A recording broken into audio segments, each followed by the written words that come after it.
கர்த்தருடைய தூதனானவர் அந்த ஸ்திரீக்குத் தரிசனமாகி அவளை நோக்கி, இதோ, பிள்ளை பெறாத மலடியான நீ கர்ப்பந்தரித்து ஒரு குமாரனைப் பெறுவாய்.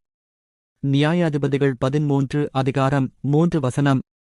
கஷ்டம் யாருக்கு தெரியும், யார் என்ன கவனிப்பான்னு நீ நினைக்கலாம். ஆனால் இயேசு உன் அழகையைக் கண்டார், அவர் உன்னை கவனித்துக் கொண்டிருக்கிறார். உன் கவலைகளை அவர் மாற்றுவார். கலங்காதே, தைரியமாக இரு. நீ பயப்படாதே. உனக்கு வேண்டியபடி எல்லாம் செய்வேன். நான் உன்னிடத்தில் வந்து உன்னை ஆசிர்வதிப்பேன். நீ செய்கிற காரியங்கள் எல்லாவற்றிலும் நான் உன்னுடனே இருக்கிறேன். பயப்படாதே, நீ வெட்கப்படுவதில்லை. நாணாதே, நீ இலச்சையடைவதில்லை. உன் வாலிபத்தின் வெட்கத்தை நீ மறந்து உன் விதவையிருப்பின் நிந்தையை இனி நினையாதிருப்பாய். ஏசாயா 54 அதிகாரம் 4 வசனம். நான் சொல்லுகிறவைகளைச் சிந்தித்துக்கொள். கர்த்தர் எல்லாக் காரியங்களிலும் உனக்கு புத்தியை தந்தருள்வார். 2 தீமோத்தேயு 2 அதிகாரம் 7 வசனம். என் அன்பு பிள்ளையே, இந்த நாள் உங்களுக்கு ஆசீர்வாதமாயிருக்க நான் தரும் வாக்குத்தத்தம் இது. உன் தேவனாகிய கர்த்தர் உன்மேல் அன்பு கூர்ந்தபடியினால் உன் தேவனாகிய கர்த்தர் அந்த சாபத்தை உனக்கு ஆசீர்வாதமாக மாறப்பண்ணினார்.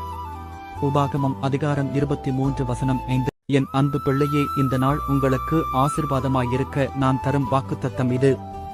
பயப்படாதே, உன் வேண்டுதல் கேட்கப்பட்டது. லூக்கா அதிகாரம் 1 வசனம் 13. என்னுடைய பிள்ளைகளே, உங்களுக்கான இன்றைய வசனம், உன்மேல் அன்பு வைத்து உன்னை ஆசீர்வதித்து உனக்கு கொடுப்பேன் என்று உன் பிதாக்களுக்கு ஆணையிட்டுக் கொடுத்த தேசத்தில் உன்னை பெருகப் பண்ணி உன் கற்பக்கனியையும் உன் நிலத்தின் கனிகளாகிய உன் தானியத்தையும் உன் திராட்சரசத்தையும் உன் எண்ணெயையும் உன் மாடுகளின் பலனையும் உன் ஆட்டு மந்தைகளையும் ஆசீர்வதிப்பேன். சகல ஜனங்களைப் பார்க்கிலும் நீ ஆசீர்வதிக்கப்பட்டிருப்பாய். என் அன்பு பிள்ளையே, இந்த நாள் உங்களுக்கு ஆசீர்வாதமாயிருக்க நான் தரும் வாக்குத்தத்தம் இது. உன் தேவனாகிய கர்த்தர் உன்மேல் அன்பு கூர்ந்தபடியினால் உன் தேவனாகிய கர்த்தர் அந்த சாபத்தை உனக்கு ஆசீர்வாதமாக மாறப்பண்ணினார். உபாகமம் அதிகாரம் 23 வசனம் 5. என்னுடைய பிள்ளைகளே, உங்களுக்கான இன்றைய வசனம், நீ எனக்கு மிகவும் பிரியமானவன் ஆதலால் நீ வேண்டிக் கொள்ளத் தொடங்கின போதே கட்டளை வெளிப்பட்டது. நான் சமீபத்திற்கு மாத்திரமா தேவன், தூரத்திற்கும் தேவன். நிறைவானது வரும்போது குறைவானது ஒழிந்து போம். நாளைக்காக கவலைப்படாதிருங்கள். விசுவாசிக்கிறவனுக்கு எல்லாம் கூடும். கஷ்டம் யாருக்கு தெரியும், யார் என்ன கவனிப்பான்னு நீ நினைக்கலாம். ஆனால் இயேசு உன் அழகையைக் கண்டார், அவர் உன்னை கவனித்துக் கொண்டிருக்கிறார். உன் கவலைகளை அவர் மாற்றுவார். கலங்காதே, தைரியமாக இரு.